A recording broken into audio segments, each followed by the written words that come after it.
kebetulan kami juga kerjasama dengan universitas untuk melakukan penelitian.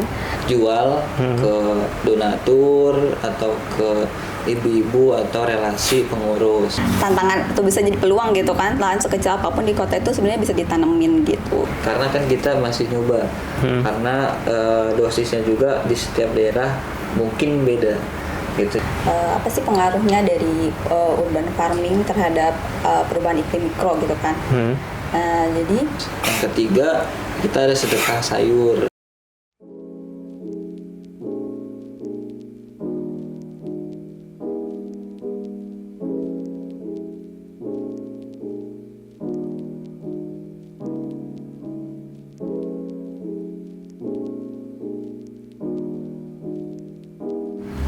Halo sahabat Teras Mitra semua, kembali lagi di TM Share Podcast. Nah, pada kesempatan kali ini saya Rizky Arisa Putra Jimmy Asri, bisa dipanggil Ari aja, akan menemani obrolan podcast kali ini bersama ada Mbak Gan dari Indonesia Berseru dan juga dari komunitas Shot, dan juga ada Kaduta dari Wisma Karya Bakti. Nah, kita mau ngobrolin apa? Nanti bakal seru banget nih. Tema kita kali ini adalah anak muda menanam, memanen, dan menjaga bumi. Oh, pasti sahabat Teras Mitra semua bertanya-tanya ya. Cuma nanti kita ulik lebih dalam lagi apa sih yang akan kita obrolin, dan stay tune terus aja teman-teman semua. Nah, tadi udah aku notice nih, kita bersama Mbak Gan dan juga Kaduta dari Wisma Karya Bakti. Mungkin bisa memperkenalkan diri, mulai dari Mbak Gan terlebih dahulu. ya, halo, saya Gania dari Indonesia Berseru dan komunitas Shout. Oke, Mas Duta boleh silahkan. Ya, halo, saya Duta dari Yayasan Wisma Karya Bakti, pembinaan dari PIB. Oke, jadi Yayasan Wisma Karya Bakti ini adalah bisa dibilang binaan dari PIB ini ya. Mungkin kalau teman-teman penasaran, kita langsung bisa tanyakan aja nih. Perkenalan dahulu nih, Mbak, aku panggilnya Mbak Gan aja ya. Mbak Gan, sebenarnya kita tadi di belakang udah ngobrol-ngobrol sih, jadi panggilnya Mbak Gan aja, terus aku panggil Kak Duta aja. Oke, sahabat Teras Mitra semua, apa sih PIB itu, dan sebenarnya kerja-kerja PIB apa aja ya? Mungkin bisa dijelaskan sama Mbak Gan lebih lanjut gitu, dan bisa juga menjelaskan Shot itu apa sih, komunitas Shot itu. Silakan, Mbak. Oke, jadi PIB itu lembaga non pemerintah ya, NGO. Kita bergerak di bidang pangan gitu, fokusnya di bidang pangan. Sebenarnya jalannya udah lama, program-program kami ada di berbagai wilayah. Kalau saya sendiri memang kerja di nemenin komunitas pertanian kota di Kota Depok dan teman-teman anak muda di Gorontalo kayak gitu. Nah, kalau PIB sendiri sebenarnya lebih mengarahkan ke praktik-praktik pertanian alami kayak gitu. Jadi kalau di Depok ya, kalau di Depok itu kami gerak di pertanian kota gitu. Gimana caranya pertanian kota itu bisa memenuhi kebutuhan pangan keluarga dan kelompok, juga gimana sih pengaruhnya terhadap iklim mikro kayak gitu kalau di Depok. Nah, kalau Shot sendiri komunitas kami di Gorontalo itu sedang sama sih, kita ngerjain pertanian alami di Desa Pangahu dan Desa Bihe, itu sebagai kawasan penyangga dari Swaka Marga Satwa Nantu sama Taman Raya Hutan B.J. Habibie gitu di sana. Dan kita juga bareng anak-anak muda mengolah kekayaan alam lah, kita belajar untuk salah satunya bikin produk-produk yang bernilai ekonomis untuk bisa menambah pemasukan anak-anak muda di sana kayak gitu. Oke, berarti bisa dibilang kerja-kerjanya PIB ini adalah tadi untuk urban farming ya, pertanian di perkotaan dan juga fokus di pertanian alami dan juga mengkaderisasi atau mengajak anak-anak muda untuk ikut berpartisipasi nih menanam di perkotaan untuk bisa dibilang mengurangi krisis iklim ya secara mikro ya tadi. Ya, secara mikro. Oke, jadi menarik banget nih. Sekarang kita kenalan sama Kak Duta dan kegiatan di Yayasan Wisma Karya Bakti. Nah, sebenarnya yang mau saya tanyakan juga awal mulanya nih bisa jadi dampingan PIB itu gimana sih, Mas? Mungkin bisa dijelaskan dan kegiatannya Wisma Karya Bakti apa aja sih? Ya, untuk Wisma Karya Bakti yayasan ini berada di masih Depok, Sawangan, Bojongsari. Nah, untuk kegiatan di sana kita memang mengelola pertanian gitu. Jadi dulu awal mula mungkin sebelum adanya dampingan dari PIB, kita mungkin fokus hanya mengelola pertanian saja gitu. Nah, mungkin pas datang dari seminar atau arahan PIB gitu kan, nah kenalnya dari PIB itu dari satu pengurus. Nah, satu pengurus ini kenal sama pengurus PIB dan mengadakan seminar di tempat Wisma Karya Bakti. Nah, masuk PIB ke tempat kami, habis itu baru mengadakan seminar dan pelatihan untuk mengarahkan bagaimana mengelola pertanian. Nah, setelah itu baru mulai masuk itu berjalan pertanian perkotaan itu yang saya ingat itu di 2020. Jadi setelah 2020 sudah hadir seperti hidroponik, terus pengolahan sampah, terus peternakan, limbah-limbah yang ada di Yayasan Wisma Karya Bakti. Jadi bisa dibilang kita di sana berkegiatan sudah masuk daripada sistem pertanian terpadu atau sistem pertanian terintegrasi. Jadi dari pertanian, perikanan, peternakan, limbah dapur atau sampah itu di sana kita sudah kelola gitu, sehingga satu kesatuan tersambung berkelanjutan. Oke, menarik banget sahabat Teras Mitra semua. Jadi bisa dibilang awal mulanya adalah Yayasan Wisma Karya Bakti ini memang sudah punya pengolahan pertanian ya, Mas ya.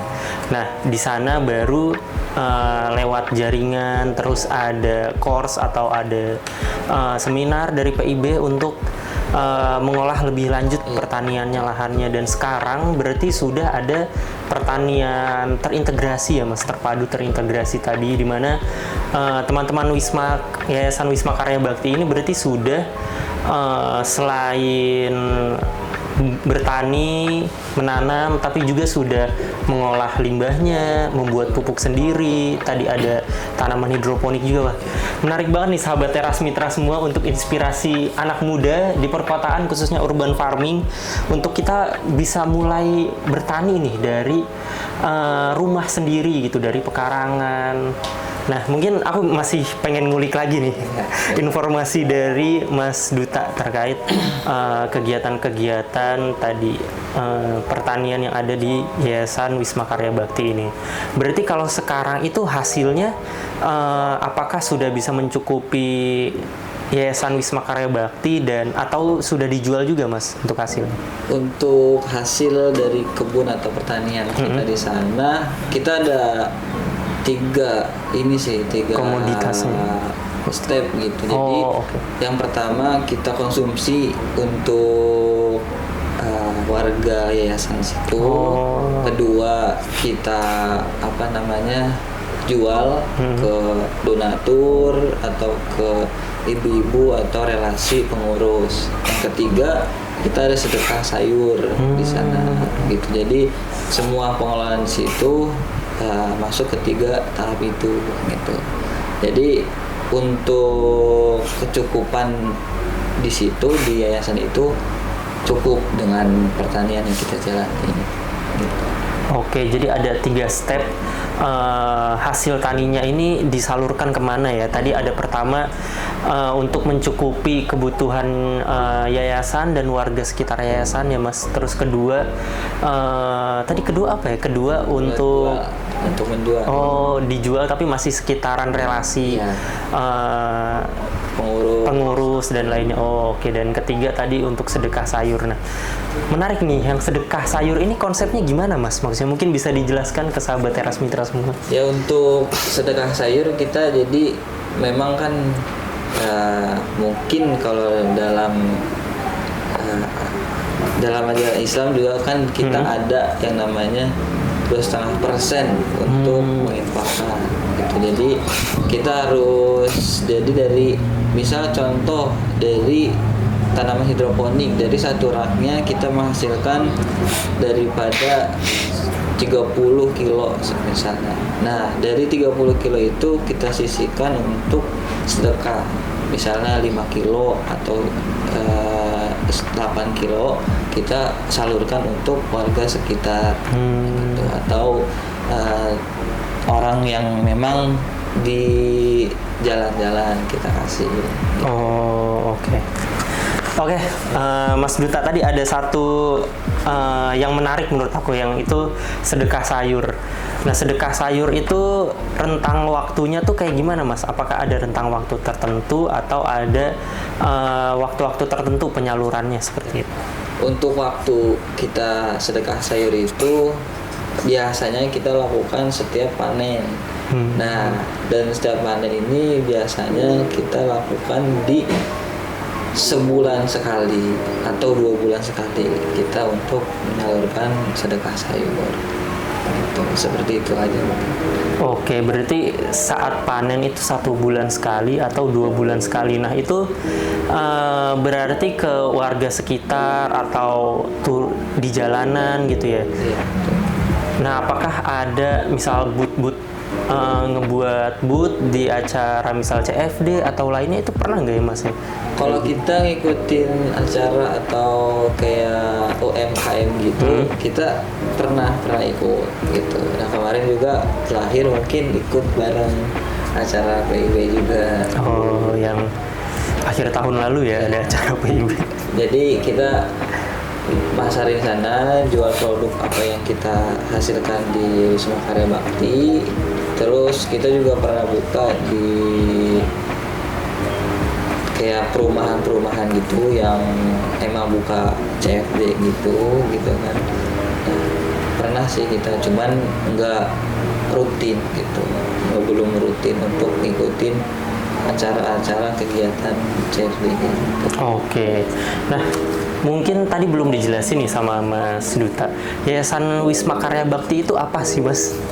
Apakah panti atau lainnya, mungkin bisa dijelaskan ke sahabat Teras Mitra dulu. Untuk Wisma Karya Bakti itu sendiri ini satu lembaga pendidikan atau panti asuhan, yayasan panti asuhan yang memang menaungi anak-anak yatim piatu dan duafa gitu. Jadi kita di sana masuk di anak-anak kelas SMP sampai kuliah.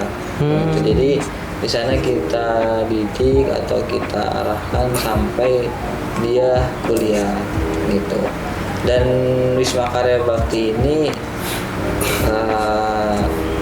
satu lembaga yang memang bisa dikatakan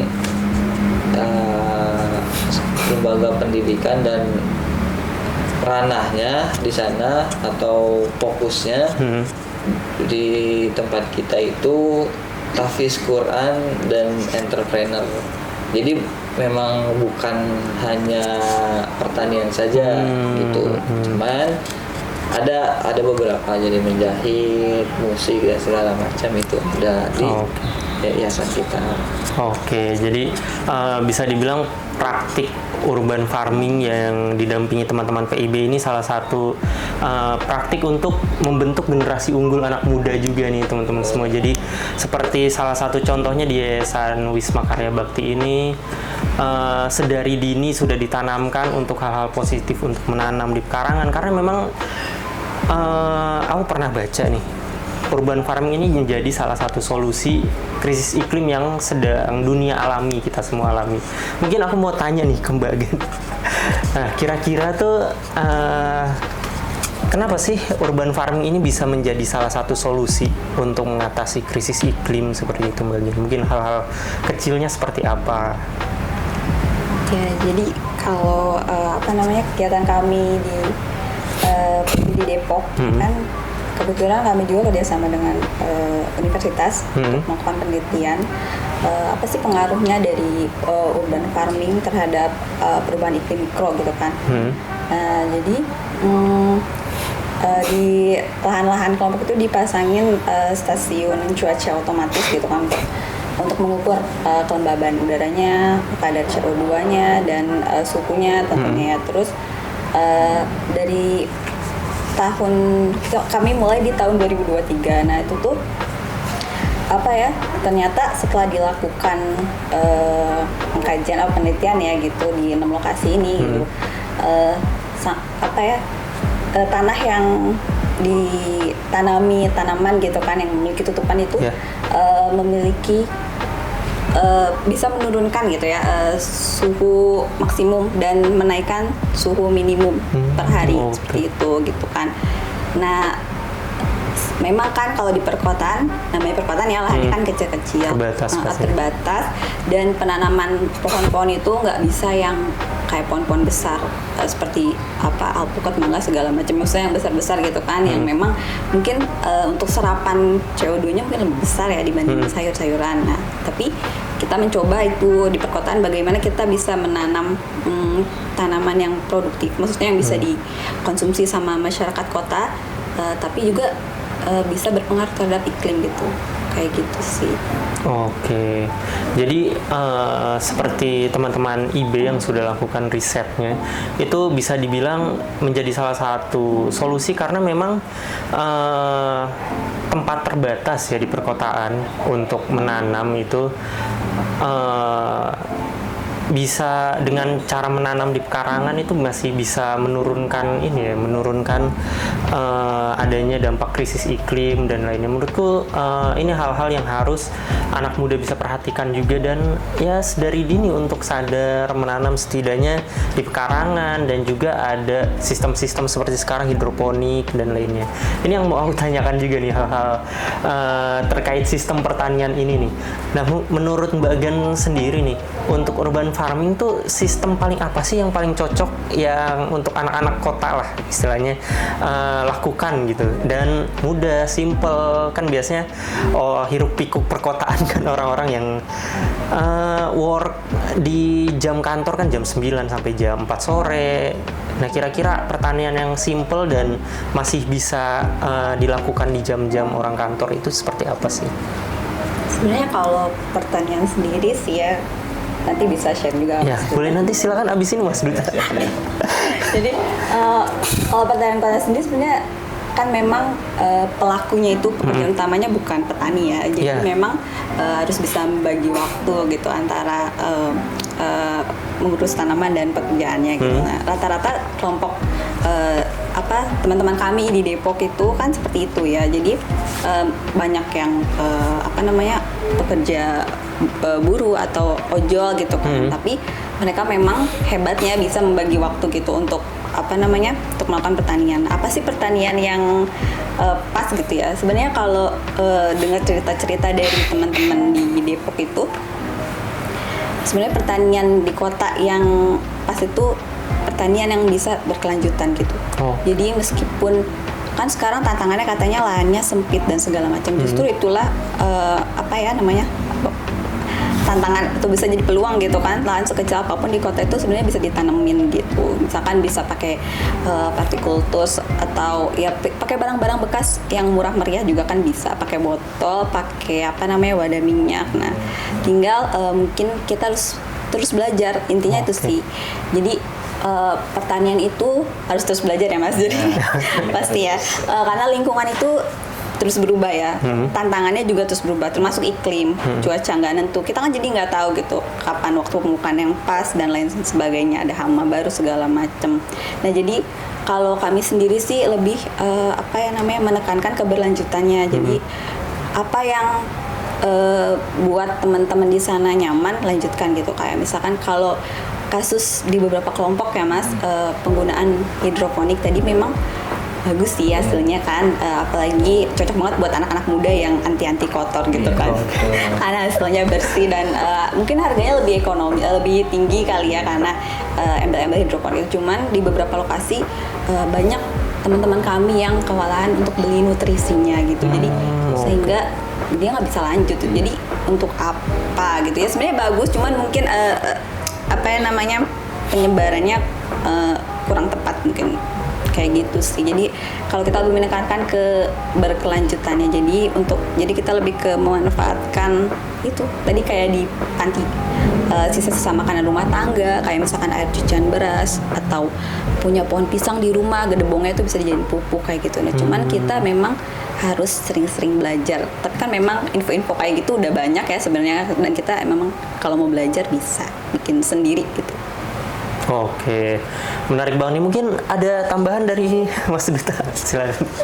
Ya kalau mungkin pertanian untuk anak muda yang cocok, yaitu karena anak muda sekarang mungkin ya. Bahkan saya juga pernah datang gitu untuk wawancara atau ya edukasi ke beberapa universitas gitu kan. Dia ngambil jurusan pertanian gitu, cuman ditanya mau turun nggak ke petani gitu kan, enggak gitu, karena mungkin dia ngambilnya mungkin bukan di pertanian atau pelakunya gitu. Nah memang kalau kita lihat kan generasi sekarang muda tuh kan paling nggak mau kotor-kotoran gitu kan, dan segala macam. Kalau untuk masalah itu yang cocok ya, itu hidroponik karena steril atau bersih. Cuman balik lagi kalau misalnya tidak kuat dalam tadi nutrisinya, memang tantangan terbesar untuk berhidroponik nutrisi itu sendiri, karena kita belum menemukan atau belum berhasil menemukan risetan AB mix organiknya gitu. Rata-rata emang keluh kesahnya tuh di pupuk, karena pupuknya hidroponik mahal. Tapi kalau misalnya emang kita mau bener-bener, atau anak muda sekarang nih mau bener-bener mulai bertani, itu bisa banget, karena nggak mungkin kita di rumah tuh nggak punya lahan kecil gitu. Nah untuk mulai bertani dalam segi hal yang itu juga nggak perlu kotor gitu, itu cocok untuk pemuda atau para anak muda cocok, sebab yang kita tujukan itu urban farming atau berkelanjutan gitu, dan mengurangi meminimalisir penggunaan pupuk pestisida atau kimia gitu. Jadi cocok banget kalau untuk anak muda mulai dengan urban farming, pertanian urban farming yang berkelanjutan gitu. Oke. Iya sih. Mungkin untuk teman-teman sahabat Teras Mitra semua yang nonton di sini juga bertanya-tanya, aku nih punya lahan dan pengen menanam, tapi mulai dari mana gitu. Itu sama yang aku tanyakan juga teman-teman semua. Jadi aku di rumah juga nih lagi beberapa bulan ini lagi coba nanam-nanam sih. Mungkin mencari kesibukan selain bekerja. Jadi di akhir pekan coba tanam-tanam, dan ini sebenarnya pengen nyoba juga hidroponik tapi masih belum dicoba gitu. Nanti coba, aku kayaknya bisa sharing-sharing nanti sama Mbak Gan atau sama Mas Duta terkait pertanian itu.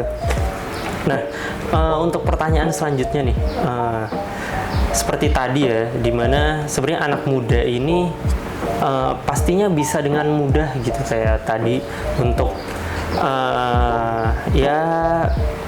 memanfaatkan lahan kecil di rumah, karena sekarang kalau bisa dibilang ya, untuk media tanam, pupuk, lain-lain itu udah banyak juga kalau di all shop dengan mudah ya untuk teman-teman di urban atau di perkotaan seperti itu. Jadi bisa dibilang tidak ada kata tidak untuk mencoba gitu.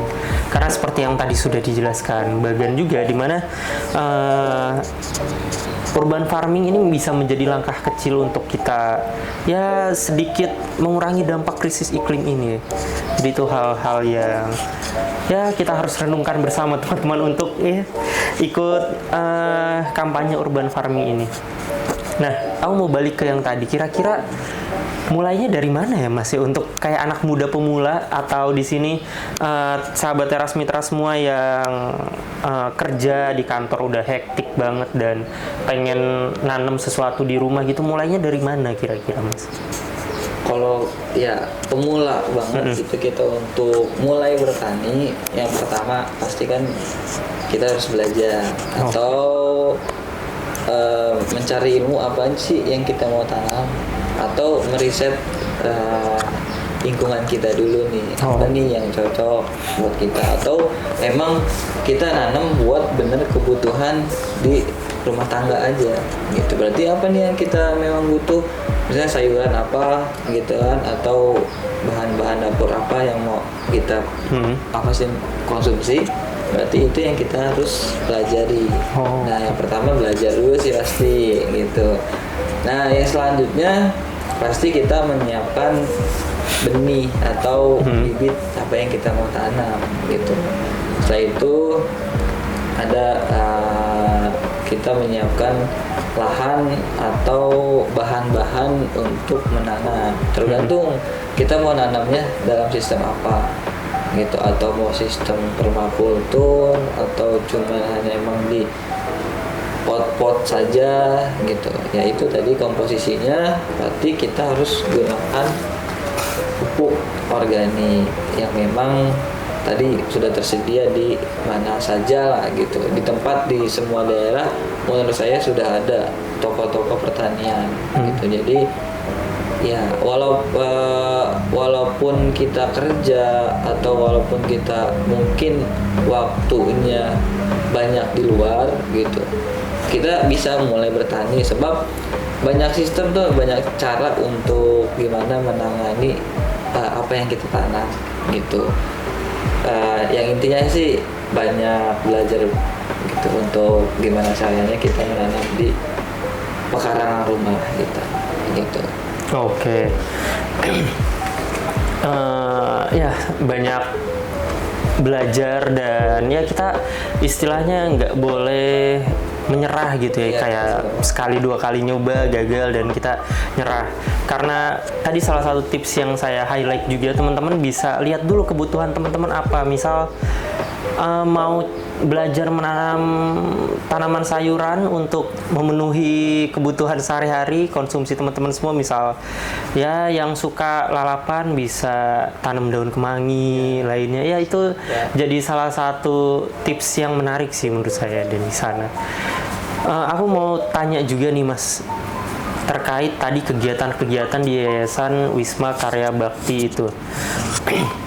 Kan tadi selain yang tadi sedekah sayur dan lainnya juga kan dijual ke sekitar relasi di teman-teman di Yayasan Wisma Karya Bakti. Nah, komoditasnya tuh apa aja sih Mas yang udah pernah coba ditanam di sana di Yayasan Wisma Karya Bakti ini? Ya, untuk di Yayasan Wisma Karya Bakti kita sudah lumayan sih gitu. Untuk di tanaman hidroponik kita udah ada sayur selada gitu, udah ada kangkung, ada cesim, ada selada, terus pakcoy, terus ada pernah kita romain gitu kan, yaitu romain, terus kale pernah, terus pagoda juga pernah, terus bayam gitu kan pernah. Nah untuk di konvensionalnya kita ada tomat, terong, terus kacang panjang, buncis, terus cabe gitu kan, terus pare, oyong, labu itu pernah kita tanam. Terus tanaman buahnya itu melon udah pernah, cuman kita memang masih untuk tanaman buah kita masih belajar gitu, cuman belum maksimal hasilnya gitu. Nah untuk tanaman besarnya atau tanaman lepasnya kita ada alpukat, ada anggur, ada duren, jambu kristal gitu, rambutan dan segala macam itu ada itu di sana. Oke, jadi bisa dibilang udah lumayan banyak ya, khususnya di tanaman sayur tadi ada banyak sekali yang dicoba. Dari semua itu yang paling susah apa Mas untuk ditanam? Nah untuk sayuran, kalau saya pribadi yang saya alami yang mungkin sulit itu bayam. Rentang banget. Kalau misalnya saya tanam di hidroponik, biasanya itu busuk gitu akarnya. Nah dari kecil itu udah mulai. Nah dan kalau untuk di konvensional itu pasti udah mulai waktu panen banyak yang bolong gitu. Itu yang mungkin ujian atau emang harus perlu ngeriset kembali apa yang salah atau penanggulangannya gimana untuk bayam gitu. Nah untuk sisanya alhamdulillah sih normal gitu. Kalau untuk tanaman buah mungkin memang kita masih banyak belajar gitu, karena kita masih baru mulai gitu untuk menanam tanaman buah melon, semangka gitu. Oke, karena memang kalau untuk dijual pasti kualitasnya juga harus dijaga ya Mas. Nah, itu yang jadi salah satu PR tersendiri. Cuman untuk mencukupi konsumsi sehari-hari mungkin udah bisa dibilang tercukupi ya Mas. Oke, jadi teman-teman semua bisa belajar nanti kalau mau belajar ke Yayasan Wisma Karya Bakti, ke teman-teman PIB, yang mana kalau mau ada ya belajar tentang pertanian open kan ya Mas Duta ada bahkan Open terus. Apalagi teman-teman Indonesia Berseru ini. Oke Mas Duta, mungkin Mas Duta bawakah produknya dan bisa ditunjukkan ke sahabat Teras Mitra semua dan kita nih apa aja nih produknya ini? Ya kebetulan saya bawa produknya atau hasil kebun. Ini hasil kebun kita Wisma Karya Bakti, ada pakcoy, tanaman pakcoy. Ini ada tanaman kangkung. Ini ada kangkung, ada lagi. Oke, banyak ternyata ya teman-teman. Kita bawa ada 5 nih, ada bayam konvensional atau organiknya. Terus ada terong ungu gitu, terong ungu organik.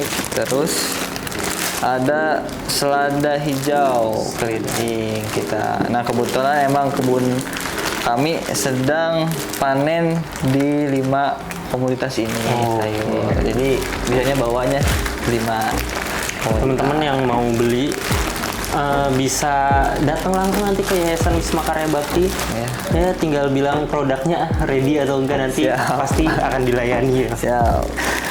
Tadi kan Indonesia Berseru juga dan SHOT itu berkegiatan di Gorontalo ya Mbak ya, di SHOT itu. Nah, kegiatan SHOT itu apa aja ya Mbak ya di sana?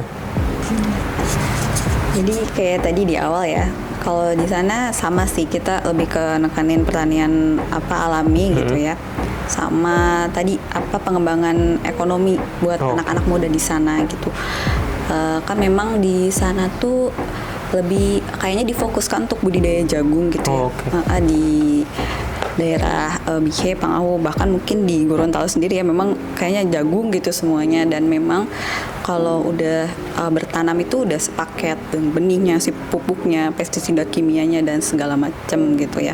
Kemarin juga sempat kita awal-awalnya mau pengolahan tanah gitu kan, pas dilihat wah tanahnya lengket sekali gitu. Jadi gimana ya gitu. Jadi memang kita arahnya ke situ sih, biar gimana anak-anak muda ini lebih mandiri. Kebetulan mereka juga sebenarnya anak-anak muda di sana tuh jadi apa ya, petani juga di sana tuh. Dia sampai menanam jagung juga, mengurus jagung. Ada yang suka memang ahli panen kelapa dan lain sebagainya gitu ya. Kerjaannya bermacam-macam di sana.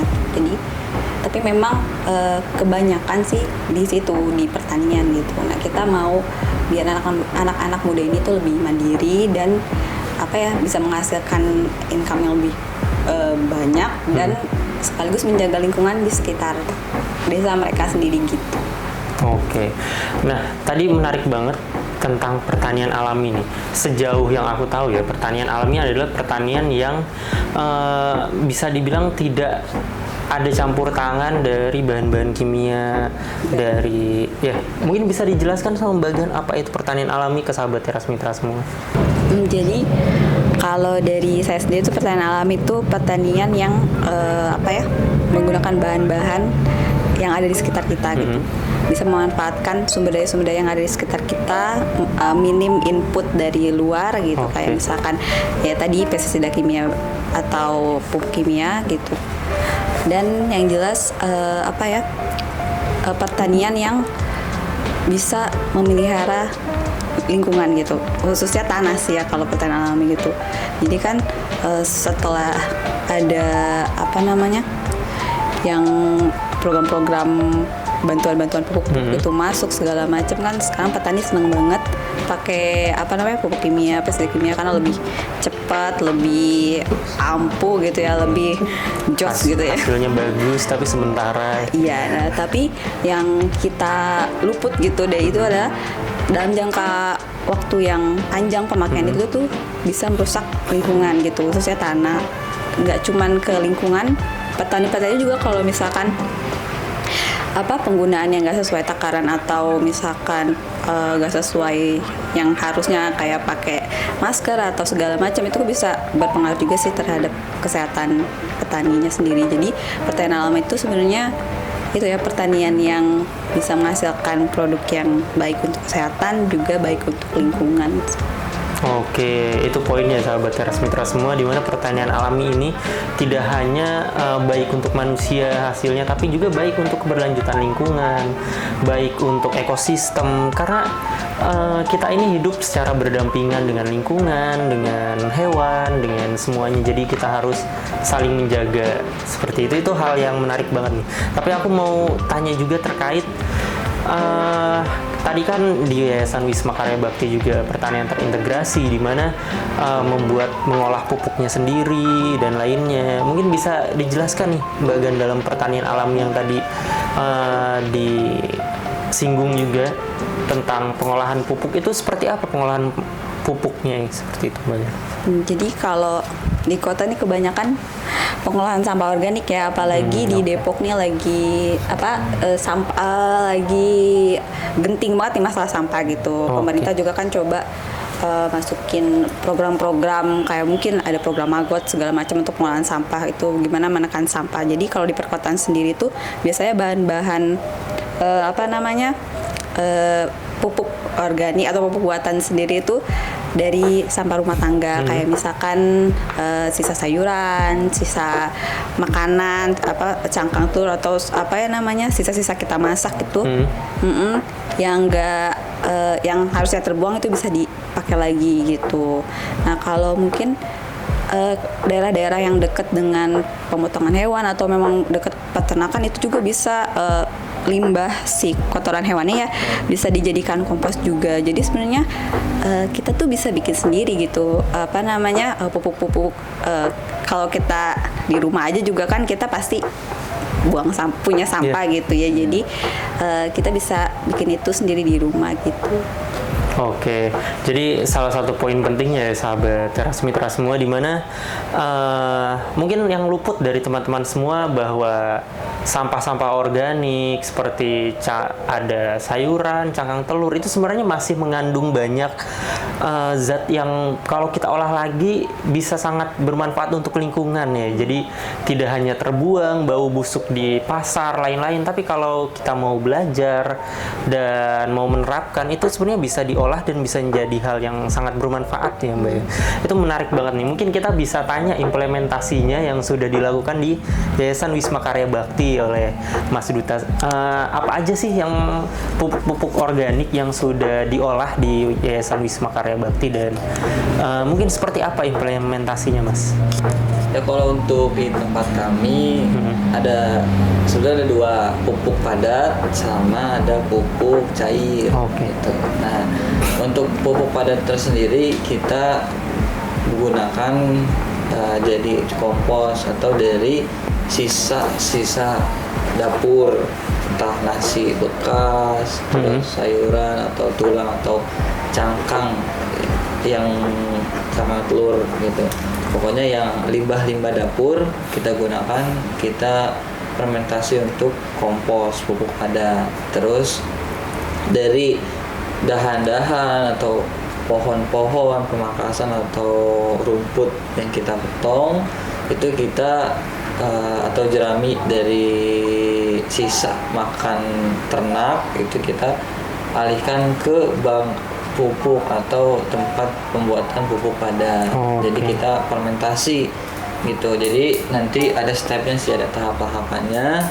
Kita endapin, kita fermentasi kurang lebih selama 21 hari atau sebulan. Itu untuk pembuatan pupuk padat gitu. Nah untuk pupuk cairnya kita ada dari sayuran juga, itu sayuran cuman yang lebih mungkin bekas tapi fresh gitu. Jadi kita bersihin terlebih dahulu gitu kan. Nah nanti ada bahan-bahan tersendiri yang kita buat untuk POC tersebut.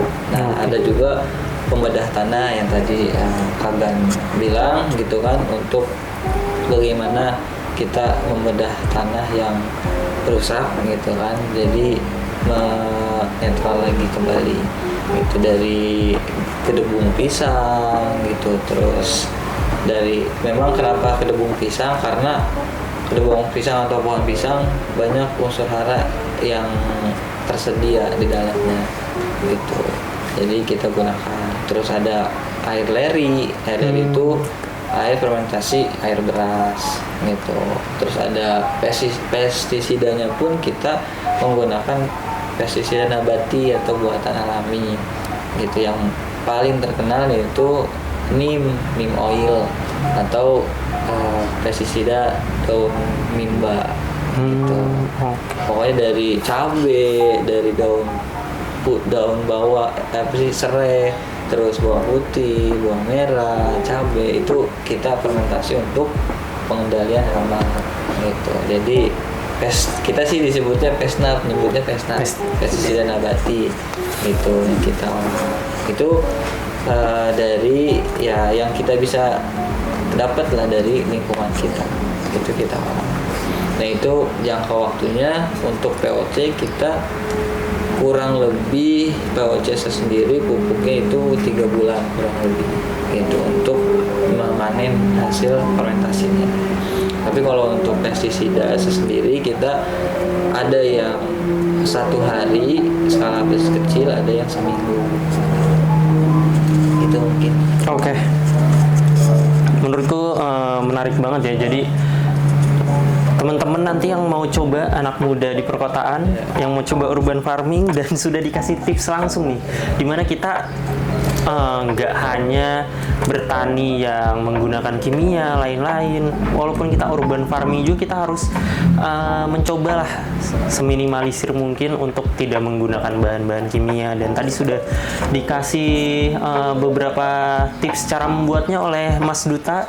Dari tadi ada pupuk padat, pupuk cair, nanti bisa ya kita cantumkan lah ya langkah-langkahnya. Untuk tadi ada pembuatan kompos. Nah yang pembuatan pestisida nabati nih Mas, tadi sepertinya belum dijelaskan untuk langkahnya itu. Kalau bisa dikasih tahu ke teman-teman kayaknya menarik banget nih, nanti sambil kita taruh juga langkah-langkahnya di sini. Kalau untuk pestisida sendiri kita biasanya atau kita buat neem oil gitu ya. Kalau untuk neem oil tapi daun mimbanya ini yang pasti akan jadi PR karena nggak semua daerah mungkin deket sama nyari daun mimba gitu. Nah mungkin kalau itu satu PR-nya itu nyari daun mimba gitu. Sebetulnya yang simpelnya itu kita nyari daun mimba, terus kita rebus gitu, kita rebus dalam air sekitar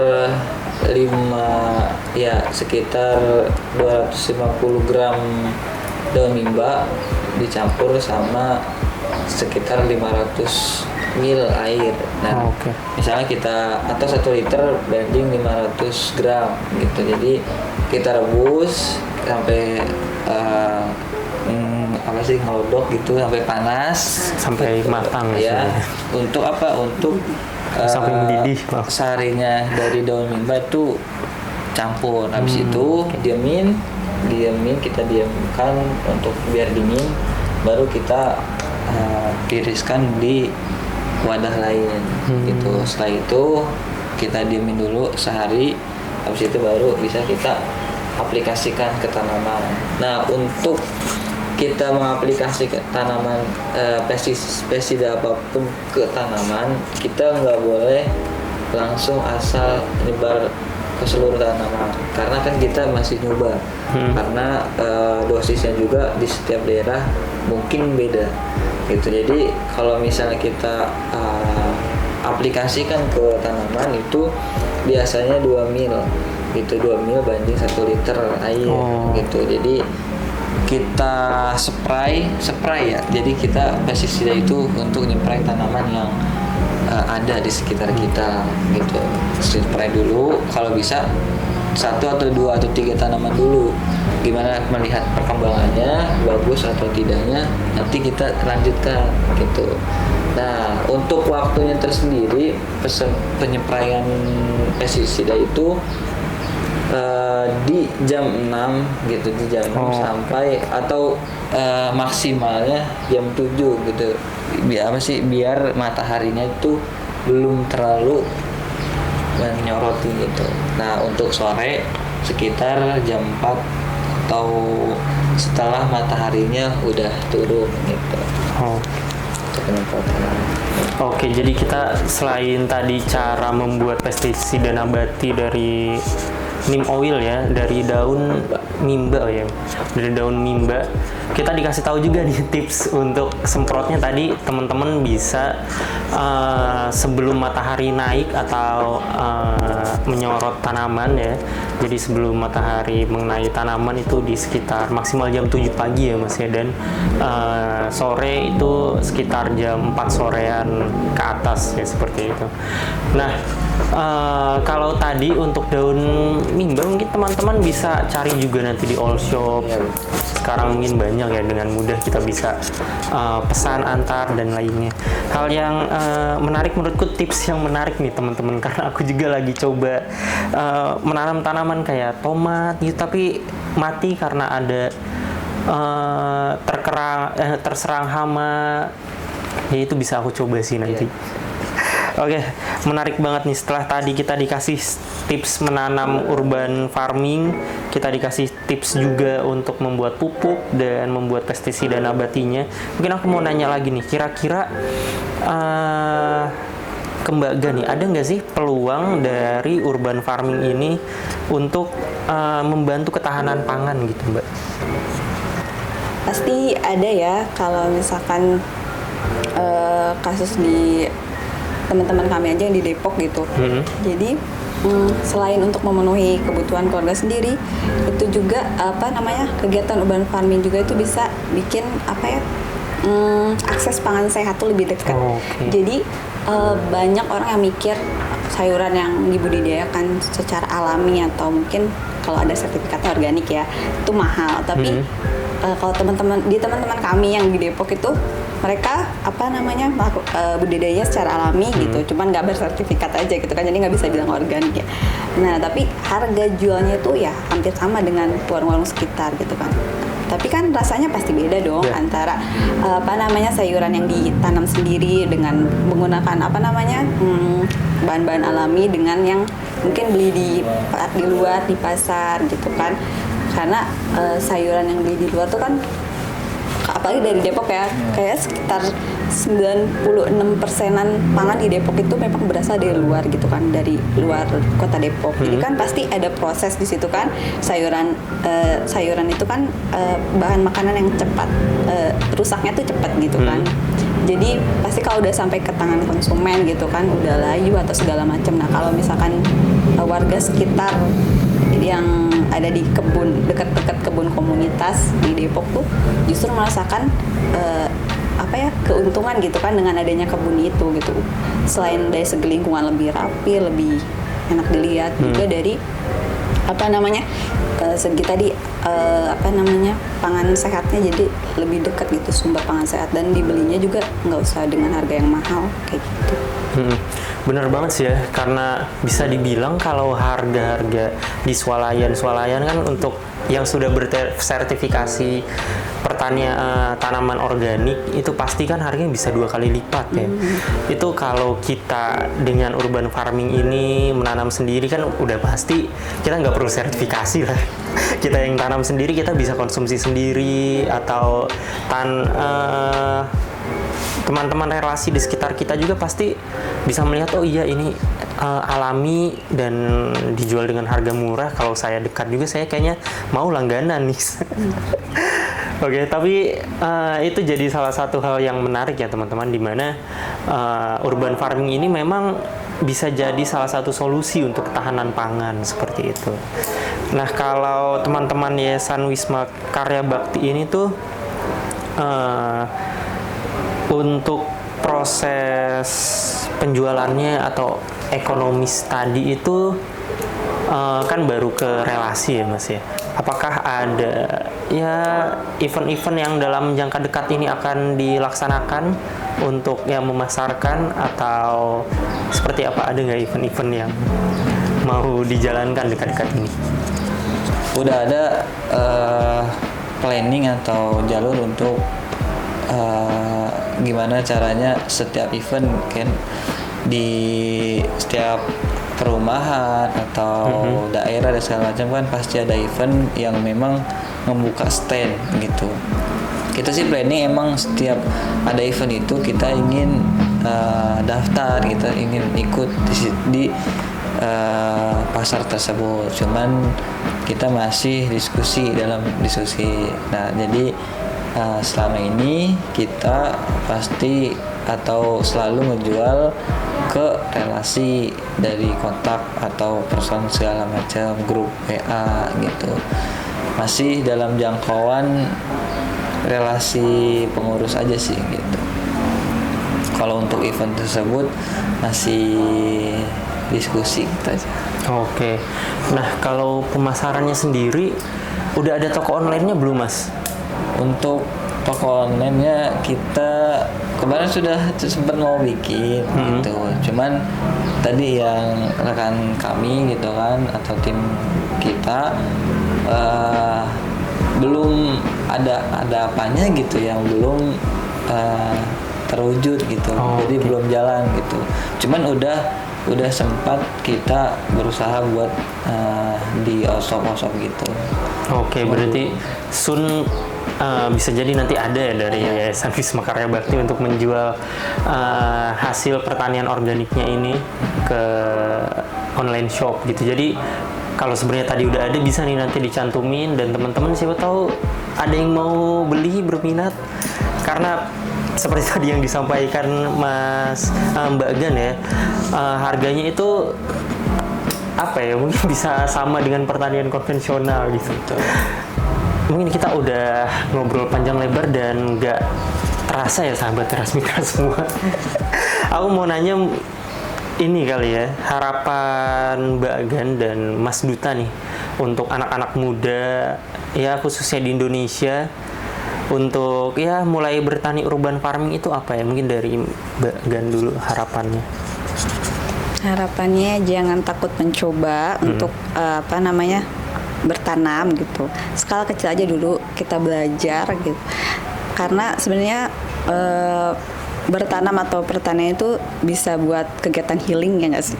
Gitu. Makanya buat anak-anak muda yang kerja di Jakarta gitu, Depok yang ramai banget itu kegiatannya itu sangat bermanfaat banget gitu, apalagi buat pemenuhan kebutuhan pangan keluarga gitu saat harga-harga lagi nggak lagi naik turun gitu ya, lagi nggak bersahabat di kantong, kita bisa ngambil hasil kebun sendiri, lebih sehat, lebih segar tentunya karena kita yang membudidayakan, jadi kita tahu ya apa aja yang kita pakai buat tanam kayak gitu sih.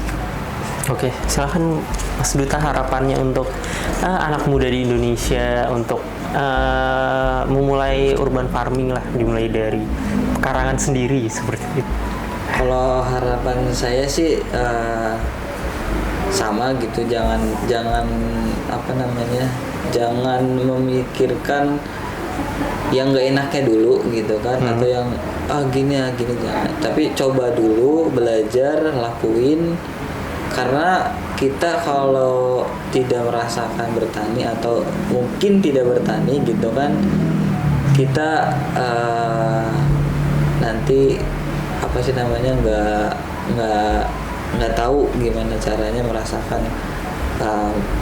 menjaga lingkungan hidup di sekitar kita. Dan karena misalnya contoh pemuda yang kerja di luar yang memang setiap harinya ngirup polusi dan segala macam gitu kan, kita pulang kan, jadi kita punya tanaman, kita bisa menghirup udara segar dari hasil atau pekarangan yang kita tanam gitu. Harapannya mulai mencoba, jangan pernah takut untuk mencoba yang apa sih yang kita pikirkan itu belum tentu itu yang terjadi.